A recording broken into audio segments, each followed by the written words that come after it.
All right, welcome back to the program. It is 13 minutes after 12 noon. It is Wednesday, midweek with the mayor. The mayor making his way across the parking lot now. Should be coming down the hallway any second, and we will have a chat with the mayor today about some of the issues that are big and things that are happening all around our region. So hopefully you'll partake in the conversation with us at 508-996-0500, and that'll put you online in order to speak with the mayor. You can call the mayor and wish him a happy Valentine's Day if you'd like. Whatever you'd like to do. So we're certainly welcoming you and welcoming your calls, and we're welcoming the mayor to the studio. Happy Valentine's Day. Same to you. Yeah, you got your red tie on. Yeah, I credit City Council President Linda Morad for doing that. We had a meeting this morning, and she looked at my blue tie and said, "You know what? You really need to change that." And I'm like, "Oh yeah, that's right. It's Valentine's Day." So you didn't do a whole lot of. Give this a whole lot of pre-thought, advanced thinking on this issue, huh? No. I'm told I gotta, I'm one of these guys who on Valentine's Day, and this one will be no exception, Barry, will go to CVS at around 6 o'clock, 7 o'clock or so, and pick out something. Yeah. Just something. Your wife must be thrilled hearing this on the air. Well, I'm a creature of habit, but her expectations of me are pretty low, right? Fairly low at this point. It's all about managing expectations, and I've done a pretty good job in tamping down on them. I'll get something. Well, I'll tell you what. It's too bad. It's kind of like with Halloween candy on November 1st. If you go the next day on February 15th, it's all on sale. It's cheaper, absolutely. All the Valentine's Day cards and the chocolates and all the on sale tomorrow, trinkets, all that stuff. Yeah, it's all on sale. You can put the cards away till next year, but you can't put the candy away. No. So you gotta get rid of that at cut rate prices. Right. But that's what I should do. Maybe that's the strategy. Tomorrow on February 15th, I'll stock up on Valentine's Day cards because they're not dated or anything. So, no. And I'll give them out over the next however many years. Yeah. Well, you start giving them out tomorrow and just say, hey, look, I'm thinking about you 364 days in there advance, you go. right? Yeah, even better. But not to rain on your parade, but I was by CVS yesterday. As you know, I go for my little walk by there all the time. And I stopped in there for a moment, and there wasn't a whole lot left. There were a lot of guys in there last night. Last night must have been the night that the guys were out. From my standpoint, those are the early birds. Those are the early bird specials last night. So, all right. Well, welcome back to the program. Thank you. Some kind of a ribbon cutting or opening or something going on this morning, a ceremony? No, we had a ceremony marking what has become celebrated as Frederick Douglass's birthday. 200 years. So 200 years since his birth. He looks pretty good. Still. Yeah.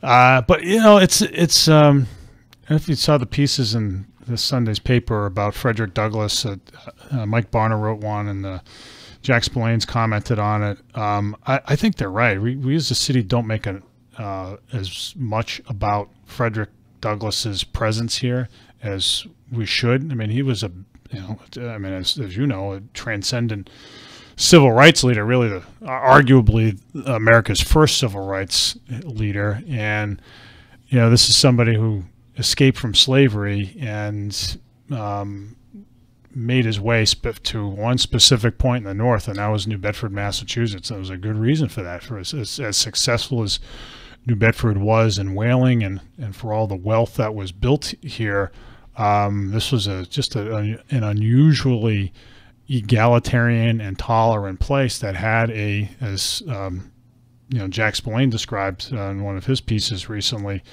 had a fugitive slave population and free African American population that was so large that it actually had political influence. This is back in the 1830s. It was actually a voting bloc that it could actually influence elections. And I don't know. I'm no historian of antebellum America, but I would venture to guess that there was probably no other place like that in the United States. And so, I've always felt that New Bedford, when it comes to race relations and civil rights, is not perfect, but we are, have acquitted ourselves far better than most of the rest of America, and including in the Northeast, including right here in Massachusetts. That's a part of our history that we should accentuate, because it really speaks well of this city. Absolutely. And I thought it was the seafood that brought him here. No, we weren't really fishing back then. There were certainly job opportunities, and this is where he made his first buck. It's where he made he got his adopted his name Douglas, and it's also where his his three children were, or his first three children were born. So they were New Bedfordites. But it's all good, and it's just it's not just an exercise in honoring a famous person who happened to have a connection here. I think it's just something that we should be touting as a reflection of the city and who we are and our identity as much as anything else. All right, let's get down to some heavy lifting. We got the school budget. Dr. Durkin releasing her budget request, just under $147 million, about $7 million more than the current fiscal year's budget. As you know, the cost of everything's going up. Grant money's going down, and she says this is needed in order to provide some of the things that we promised. I guess by her calculations, she needs about $139 million, closer to $140 million, just to have a level services budget. So I know last year we had a similar situation, and he said, you know what, we just don't have everything that she wants as much as we'd like to. So where are we this year? Are we any better off this year? And still too early in the process. I mean, we start with a sort of a baseline projection of what we're going to get in the way of state aid that comes from the governor's budget. And the governor submitted his budget to the legislature a couple of weeks ago, and we'll see what emerges from the state legislature, because as you know, roughly, I think it's about 84%, maybe slightly off of our budget. It comes right from the state, of the school department's budget comes from the state. So no, I mean, we're in this situation where we can't fund everything. We have to fund the important things, and we have to keep an eye on those things that are growing in cost, at least growing in costs faster than the rate of inflation. So that would include things like school transportation.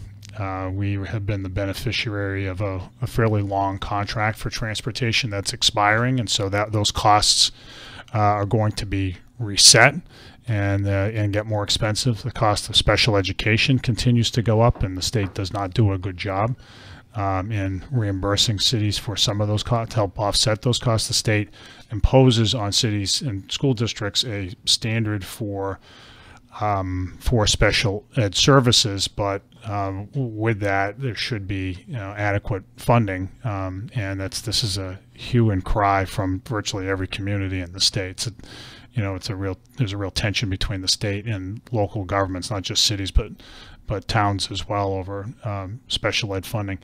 The other thing too is charter schools. The charter schools in the city continue to suck up a disproportionate amount of resources, and that is, and we've talked about this again and again and again.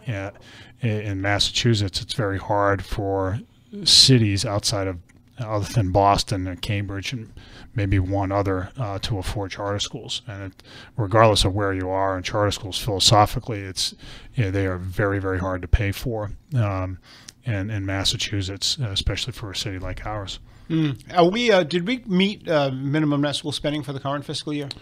So we have to meet it every year. So we budget. So it depends on the way you characterize it. So just by way of review for people who are listening, and sometimes we throw around some of this terminology, but in Massachusetts, there is by requirement of the state constitution and by legislation a minimum amount that a municipality has to spend to educate its students every year, and there's a formula for that. That's based on the enrollment, of course, in the school district, but also things like how many special ed students there are, how many English language learner students there are, how many low-income students there are, a number of other variables. So and the way that the number that's ultimately calculated out is something that we refer to as the foundation budget. From the foundation budget, there are certain things that are deducted that the city provides the school district, so like healthcare, health insurance, right? So then you go from the foundation budget down to what's called net school spending. That's the way we use the term in New Bedford. Other districts use the term differently, and they don't include things like transportation or whatever, but that's what we use in New Bedford. So it is what people need to know is that it's a bottom line. It's a statutory bare minimum in Massachusetts to fund your school district. Some years we've been a little bit over, some years we've been a little under. We budget right at net school spending, and that means that each year we come very close to the mark, but we don't go over because we don't want to spend into deficit. So there's always some excess, excess left over. Which means that let's just say we have $100,000 left over in any given in a given year below that minimum. That means that $100,000 gets tacked on to our net school spending number the following year, and we have to hit that. So it's a little bit higher than it otherwise would be. So to answer your question with that long explanation, so we've been able, we have complied with with the statutory requirement that we meet net school spending. We would like to be above it. Frankly, I would like to be above it, but we know the problem we've had with getting revenue from the city. When I say getting revenue, we have to be very mindful of the ability of taxpayers to fund the schools above that level, and which is not easy. And this is the thing that we've struggled with, and we've struggled with it since the day I got into office. And that's why we work very hard on making city government more efficient so we can save money. That's why we've restructured city government. We've done all the stuff we've done in energy procurement to save money, but it continues to be a struggle. And frankly, I think the state hasn't done nearly enough in this area. Chapter 78 has not grown in a way that reflects the true cost of educating, especially urban students. There's a higher concentration in cities of special ed students, for instance, in English language learner students. There have been the current Chapter 70 formula makes assumptions about healthcare costs that are no longer valid. Healthcare costs a lot more than it did when the formula was first put into place some 15 years ago or whenever it was. So there needs to be updating on the part of the state so that we have what we believe is a fair share of state funding. So we're meeting 100% of what's required of minimal net school spending. We're meeting that 100%. Because you can carry over a tiny bit to the next fiscal year, and you can carry over up to 5%, right? So if you fall, so let's just say, just to make the numbers straightforward, let's just say you have a school, your net school spending number is $100 million, and you fall below 5% of that, so you end up spending something less than $95 million. Then the state comes in and penalizes you. If you spend, however, $99 million, you're 1% less than that $1 million. That 1% gets tacked on to your net school spending number the following year. So we've never fallen below 5%. That was an issue, as you know, in Fall River. Yeah. When you were over there. So I just want you to be clear about that. That's never been an issue here. Right. So are we meeting that 1%, the 100% though, or are we just are we getting in between that 5% range that you're talking about? Or are we meeting the 100%? Yeah. So we're not exceeding. You're not exceeding, but are we meeting the 100% though? Is I guess what my question is. Are we meeting each fiscal year? Are we meeting that 100% of what's required? Well, no, we don't overspend it unless we come in right at the dime. Are we meeting the threshold? Not are we exceeding it, but are we meeting what's spend it right required? to the very dollar? Right to the very dollar, yeah. No, you can't. I mean, so we're falling short, basically, somewhere less than 5%. Yeah, because it's based short. on, I mean, the variability has to do with healthcare costs. Well, Fall River was happening in Fall River, and they've got a worse economy than we've got here. But they were able to. Our economy isn't worse. It's not the economy. It's the ability of taxpayers to pay more. Right, and this situation is more difficult there. But they're now at 10%. Well, I don't know. Well, they're at 10% above. Yeah. 100%. So I'm just wondering why we can't figure out a way to factor that into our budget. Well, I can't speak for Fall River and their tax base, but what we've done is we've tried to they probably undertax. I think and the state doesn't like that a lot, as you know. The state says, "Look, you're coming to us, you want stuff, and you're not even charging the amount of taxes that you should be charging your residents." I can't speak for Fall River, Barry, but what I can say is. Well, no, I'm asking you to speak for New Bedford. I'm asking you if we're just barely making that 100%, or we're not quite making it. Why can't we do that, and why can't we factor in budget for more than that? I mean, we're talking about education, right? Yeah, we are. And as someone with 3 kids in the school system, it's something that's sort of near and dear to my heart. The answer to your question is something that we've been talking about for the last couple of years, and that is, until the city decides to reform the way that it does healthcare, and adopting things like Section 21 and making those hard decisions that have been met with stiff resistance from the municipal unions, then we're going to continue to have these discussions about how to fund basic services, including the delivery of educational services to the kids in the city. That's the problem. That's why we, when it comes to city spending, we've reined in things as much as we can without, cutting too much to the bone. We have a smaller fire department than we used to, smaller police department than we used to, smaller planning department, you name it. They're all smaller, and some 200 employees fewer on the city side in the last 10 years because it's costing a lot of money especially to provide for pensions and health care to our employees. So it all speaks to the need for the kinds of reforms, and especially in healthcare, that we've been talking about. So is that the ultimate in terms of finding more money? That's the single biggest thing. All right. So the city is projected to spend about $43 million this year in healthcare costs for fiscal 19 coming up. Yeah. Fiscal 18. Fiscal 18 is where we are currently, right? Right. Yeah. So that's for the current fiscal year. Yeah, so fiscal 19, it'll go up even higher than that. Indeed, it will. And that's the fiscal year that starts on July 1st. So this whole discussion about the council giving you the authority to seek arbitration on the health, this has gone before council committee, and it's kind of just sitting there at the moment, right? Well, so the council decided that it would wait 90 days before taking it up.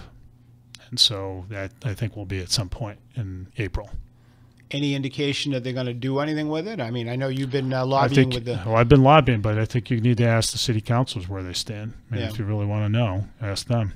So what's plan B? We drop back 10 yards and punt if they don't do this, or what do we do? No, I think there'll be cuts, and there'll be cuts. I mean, there's just no getting around it. And where does that come from? We'll cross that bridge when we get to it. But, all options are on the table, Barry. You can't get blood from a stone. We don't want to be in a position like the cities in Connecticut right now, and the most affluent state in the union, where some of them are on the brink of bankruptcy. Hartford, Connecticut, it's the state capital of the wealthiest state in the country, is on the brink of bankruptcy because of retiree liabilities, and the state and the inability of that state and that city in the long run to deal with such things. So these cuts would be reflected in the fiscal 19 budget, which starts in July. They would be, or at some point in fiscal 19. So, but we have to put all that stuff on the table. The other thing we do is, we got to look at, other places where we can expand the tax base. That's why we're talking about developing the golf course. That is the primary reason. That's why we're doing these things, Barry. It's, we got to cut and we've got to expand the tax base. And so, you have to the city has to be, and the council has to be willing to make some tough choices. So what's involved in the process of deciding if the council doesn't go along with this healthcare change? What's involved in the process of deciding what gets cut? Is that from your office, or is that the council has to make these decisions, or how does that work? Well, it's both. It's both. You know, I submit done through the regular budget process. Yeah, I mean, I submit a budget in the normal course to the city council, and they decide what, if anything, is to be cut. But you know, the cutting decisions start with me. And we've cut. We've cut. We have a smaller city government than we did before. Look, I mean, you know, all these. We want more money in the school system. I think there is a real need. It's not like the school system's starving for money. It's not that. It's that we can do better with a little bit more money would help. It really would.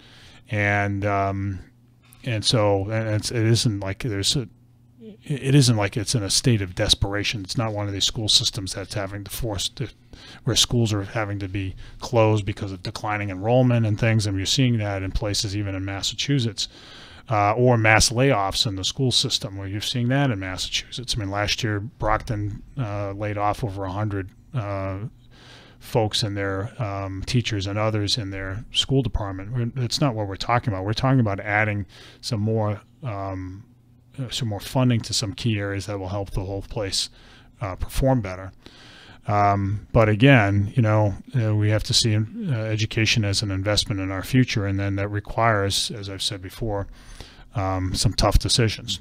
And I've proposed those tough decisions. I've proposed the adoption of Section 21 so that we can have more reasonable health care costs. I've proposed the development of the golf course so that we can have, because that's really the only available major greenfield space in the city that we can develop for commercial purposes and expand our tax base, and not to mention add some jobs.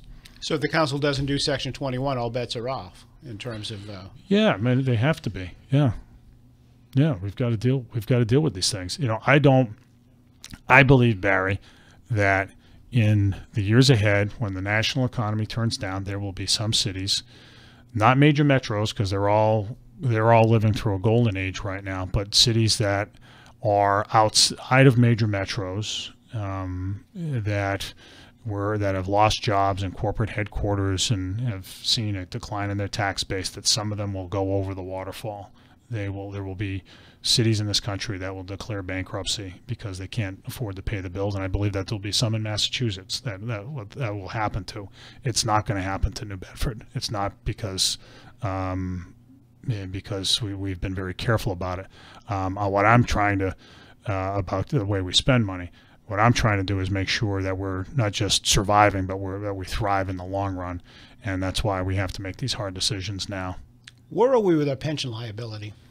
We pay about $26 million a year to in our pension obligations. Some of that is to fund current pensions. Some of that is to fund future pension obligations.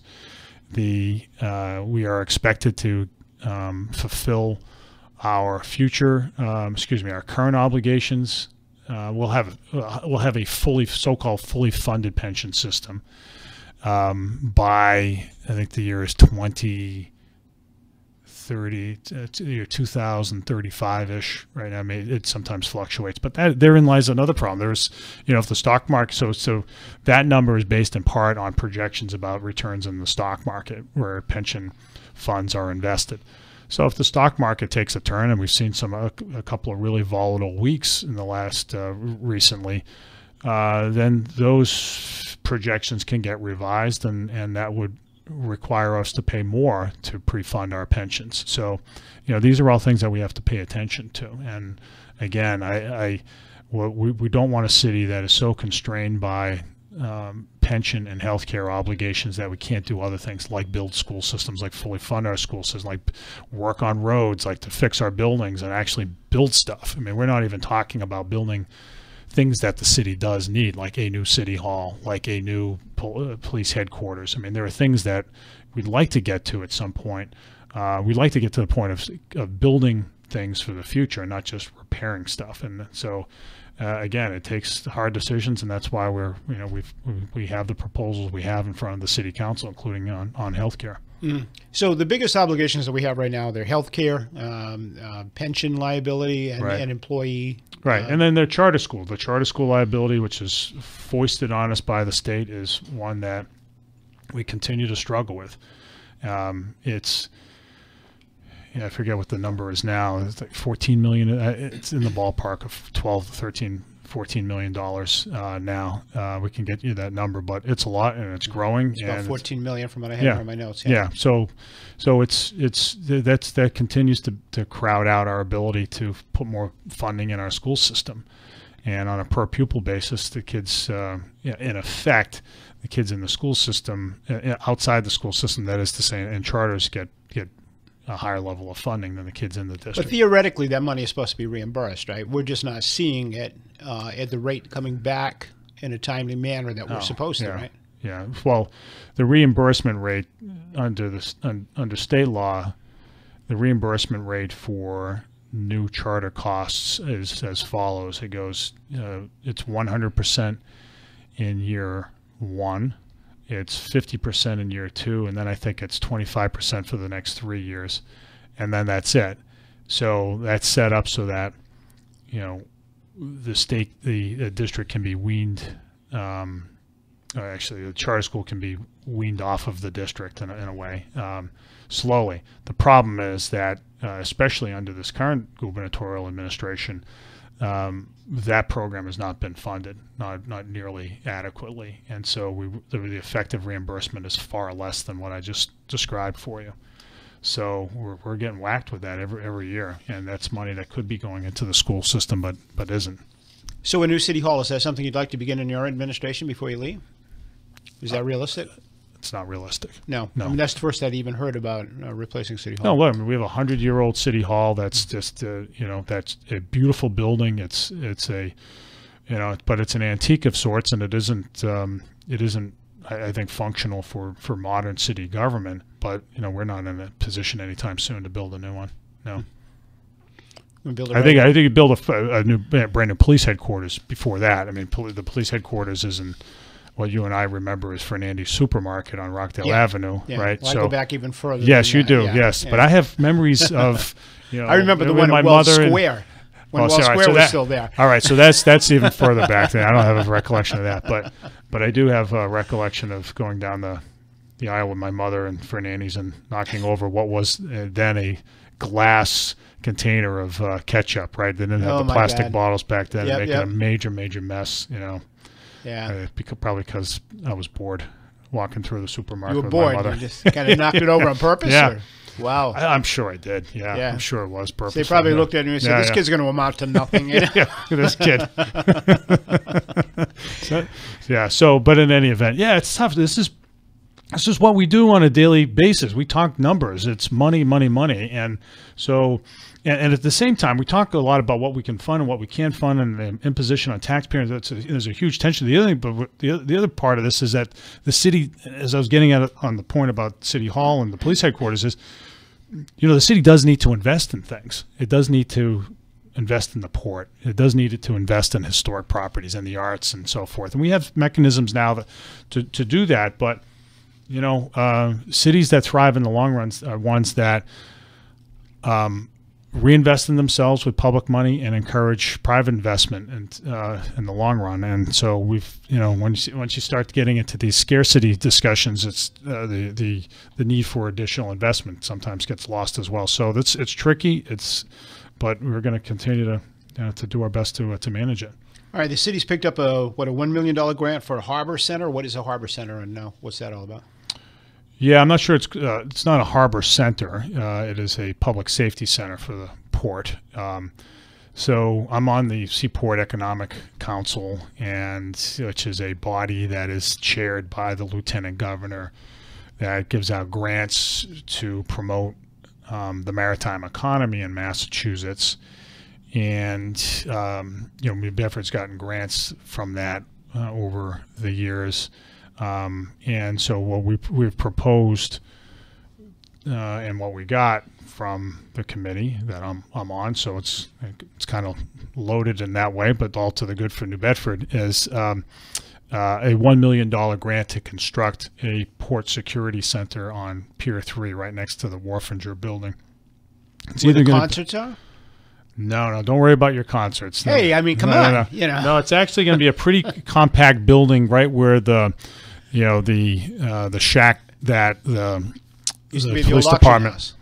Well, the auction house is the Wharfinger building, right? So it's right. right next to that. So, Okay. but the idea is we need to enhance port security in a time when the port's growing. So if you think about it, we have right now a tremendous influx of out-of-state vessels into the harbor. We have fishing vessels, that is. We have, and that's going to continue. We have, an uptick in recreational boating. The Pope's Island Marina has a waiting list now, so it's been very successful. We have, we continue to see a good deal of freighter traffic in the harbor, and we're going to see more of that once the refrigeration of the State Pier comes online. And then there's the offshore wind industry, which is about to start to happen. So, so in any case, so what this means is that we've got to take steps to, to make sure that everybody who uses our port is safe and their property is safe. So, we want to. There are a number of law enforcement agencies that have some maritime responsibility. The police department is in charge of law enforcement on the water now.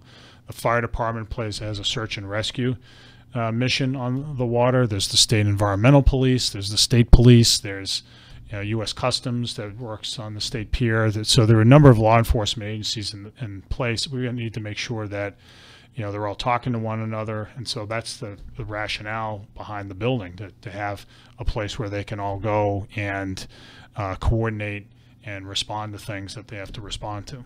So what is that the timeline for that?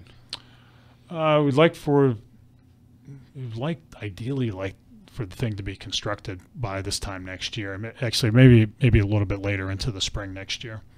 All right, let me take a break. We've already got some folks waiting that have been waiting for a long time. So if you're on the phone, we're going to get right to your calls in a moment with Mayor Jon Mitchell. And can you believe we're already 45 minutes into this thing? Unbelievable, huh? We are indeed. It was all that talk about Valentine's Day. That must have been it. Yeah, it must be. Been watching the Olympics? Yeah, I have. Yeah, I don't get into it as much as Annie and the kids do, but I watch it, and there's been some great performances. Yeah, that guy Shaun White, who's last night. Yeah, he's terrific. He's been around for a while, but that was quite a comeback. Yeah, by him. We've dominated the snowboarding. We've won the gold and it's crazy how high those guys go and twirl around. Absolutely. And, you got to be nuts to do that. Jamie Anderson won the night before the female. Snowboard. She won the gold. Yeah, the 17-year-old from California. What's her name? Chloe Kim. Red. Red's my boy. Red? Who's Red? Red Garin. He's a kid. Well, there was another 17-year-old from California whose name is Chloe Kim. Oh, the girl. Yeah, absolutely. Yeah, she was fantastic. Yeah, absolutely. 17 years old. Yeah. What were you doing at 17? Knocking ketchup over in the aisle, right? I'd grown beyond that. I stopped knocking ketchup bottles down. Hadn't thought about that much before today, had you? No. All right, let me grab a break. We'll come back with your calls for the mayor at 508-996-0500. Stay with us.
All right, 508-996-0500. We are back with our remaining minutes with Mayor Jon Mitchell until 1 o'clock. So let's get to your calls right now. We'll start right over here. Thanks for hanging on. You're first on WBSM. Hi. I think I've forgotten my question 3 or 4 times now. Uh-oh. My question is regarding the school system. Mm-hmm. Has anyone done research as to why there are so many children opting not to go to New Bedford High? Yeah, so some, but not enough research, but it's down. There were lots of reasons for it. So some of it's a decline in school-age population, but not much. That's not much of it. You know, the growth. So the biggest reasons. I mean, here are the biggest reasons. One is the growth in enrollment in New Bedford Voc Tech. Another set are the establishment of the charter schools. And the other big reason, immediate reason, is that is the very sharp decline in enrollment of Acushnet students. All three of those trends are troubling. And I have one thing to say when you're finished. I'm sorry. Yeah. So, you know, I mean, I think, you know, as people have heard me say in the program before, there is, you know, I have concerns about the admissions policy at Voc Tech, which, you know, really selects for students with, you know, who are the best behaved, the best best attending, and who perform the best academically. And I'm not sure that that is a, you know, these days appropriate anymore. I think that's lost its rationale over the years. But shouldn't that be the standard for any school? It should be. Any public school would want to be able to pick its own students, right? And so the rationale historically at Voc Tech schools has been, well, you know, we need to make sure we have well-behaved students in shop classes where there's dangerous equipment being used, right, in automotive or carpenter, wherever.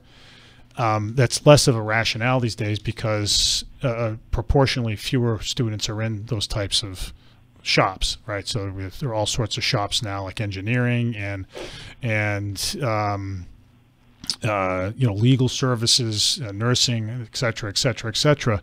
And so, you know, it's very hard. I think, to my mind, it's hard to justify keeping, you know, that selective admissions policy in place. It's something that we'll have to continue to take up.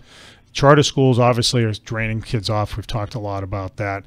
And then, you know, last, as far as Acushnet goes, it's, you know, the vast majority of Acushnet students up until about 10 years ago went to New Bedford High School and not Fairhaven, and now those numbers have been inverted. And, you know, we've tried to market the high school to Acushnet students. We've had some success, but not nearly that much. I think we could do a far better job. There are lots of parents out there who, you know, who look at what had been some turmoil a few years ago at New Bedford High School and had already made their decision, you know, not to send their kids there, which is unfortunate. I can tell you as a parent of 2 New Bedford High students that, you know, my kids have not encountered any discipline issues, and it's never been an issue of safety. My other kids at at Keith, and, you know, there's a... there just hasn't been an issue at all, but parents' perception about schools tends to lag reality, right? In other words, I think, you know, people were still celebrating. In other words, I think that, you know, the reality, just the perception just hasn't caught up with the reality. That'll happen over time. But I have a couple of things I'd like to just say quickly. Yep. I have 2 children who went through New Bedford schools. I was a teacher in a nearby town. I was very apprehensive. My children are 36 and 32. They went through no problem, Keith, and then New Bedford High. But the enrollment was much higher. I can see, and I spoke to a young man who was a teacher at Keith or New Bedford High, I don't want to lie, one or the other, and he said that most of the veteran teachers that he spoke with can trace back the demise of the school system or problems with the school system back when they used to have 5 tracks, when they went down to 3 tracks, and then they also went to block scheduling. Well, block scheduling, I think, has come and gone, yes, as far as I know. Yep. But I really think that if you have 5 tracks, and you have the thinking at the time was that the top was going to bring up the bottom. It doesn't work that way. I taught for 34 years. When you distinguish between students, and let me just back it up a little bit, because the kids that were hurt the most were the kids in the middle. Mm-hmm. When the kids in the middle were placed with the lowest track that you have, or the lowest group, the discipline problems, and I want to say the word thugs, but I just think some children don't really appreciate the opportunities they're given. So those children are going to weigh down the classroom, sap the teacher's energy as far as dealing with, I'm talking serious chronic behavioral problems. Mm-hmm. And my thinking is that when the kids are in elementary school, that's the time to pinpoint kids who are having significant problems for whatever reason that there may be, and to try to work with those kids with the most talented teachers and the most talented guidance counselors that you possibly can to try to save those kids. You can't start at the high school and expect to save a kid at that point. It's too late. Yeah. There's a go up. Yeah. No, I appreciate those points, and I tend to agree with a lot of that. I do think that there has to be sort of in the schools an accelerated opportunities for acceleration, right? And some of that had been done away with.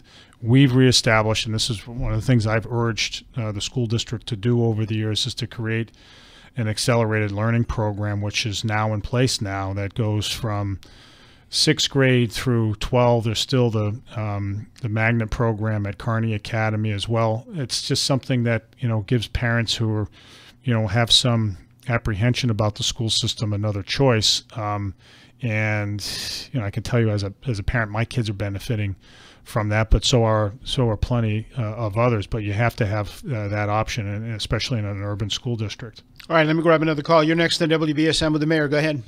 Hey, good afternoon. I kind of lost my thought too because it was so long waiting. But well, we appreciate you hanging around. We think you're worth it. Everything is money, and it's always money. And yet you can't come up with ways to enhance business, and I mean legitimate business, not by federally funded programs. That $1 million grant you're going to get is going to cost you more money in the long run, because you got enough security and safety, and you're only going to have to keep funding that. But that's not really what I call. The reason is if you can't get things from Boston, and this is a Democratic state, and it affects my business because I don't live in New Bedford, but New Bedford, if it doesn't do better, it doesn't help my business, and that's why I'm critical of it. And I think that when the state guys and the federal federal politicians from Massachusetts are running, and you get no squeaks out of New Bedford or complaints, they're not going to do nothing for you.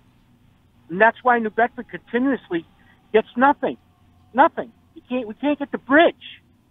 We can't get the bridge. So by going along with the Democratic Party, and you've said a lot, but are you talking about me not squeaking about it? All of them. Brian Gomes the other day alluded to the fact that. Well, I mean, I'm talking about me. Are you saying that I'm not? I'm trying to understand what you're saying. You're saying that all these people. The leadership in New Bedford, or the politicians of New Bedford, don't put the thumb on the state politicians. When they're running, if you told them, well, listen, we didn't get this, we didn't get that, why should we keep supporting you? Yeah. So all right. So if I can respond to that, so I think we're pretty much out of time. I don't think you will find any statewide politician either running for office now or currently occupies office that would tell you that the mayor of New Bedford is a shrinking violet. Quite the opposite. I mean, I sometimes I worry about my reputation as being too aggressive. I put it on them all the time, and we've been very active, not only especially at the state level, at the federal level too. But the federal government's not funding much of anything these days. But yeah, I mean, I can't I think you Well, can. I think you we've can. talked about the I point think before.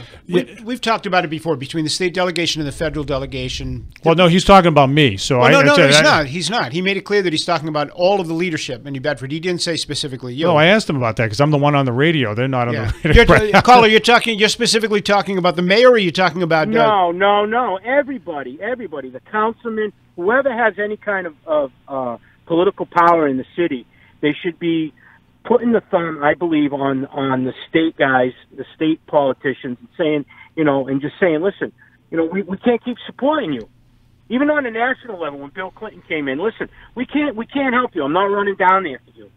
And you would probably see more things come to New Bedford. And that's just my opinion. What do I know? I'm just.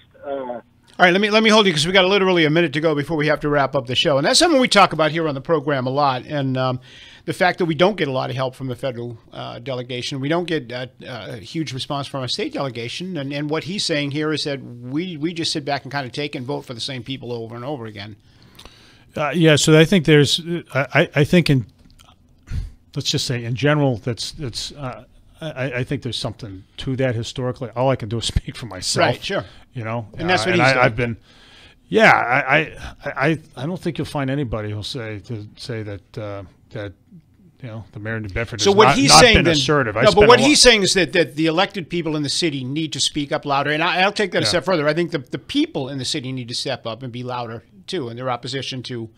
I think we all need to, when there are statewide elections going on, I think we have to be assertive. And federal. And I try to be, yeah. And we need to tell these guys, do not just take us for granted and assume that we're going to vote for you. Yeah, that goes without saying. Mayor, I got to cut it for the news. Appreciate it very much. Happy Valentine's Day. Happy Valentine's. See you at CVS later.